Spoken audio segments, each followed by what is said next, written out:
High বন্ধুরা, অবশেষে আমরা অনেক জার্নি করার পর, গুড মর্নিং। কঠোর জার্নি করার পর চট্টগ্রাম পৌঁছাইলাম। এখান থেকে সোজা করে যাবো, সোজা যাবো কক্সবাজার। হ্যাঁ বন্ধু, তোমার অনুভূতি বলো, কেমন লাগলো জার্নিটা?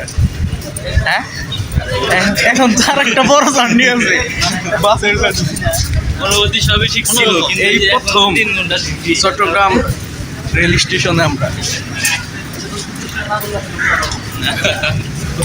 ভিডিও দেখতে আমাদের সাথেই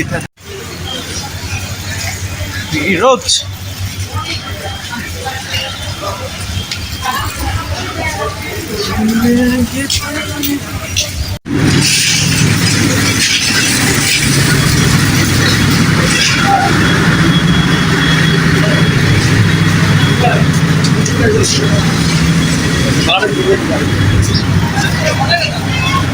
আগে গেছিল আলো ছিল আর ওই ড্রাইভার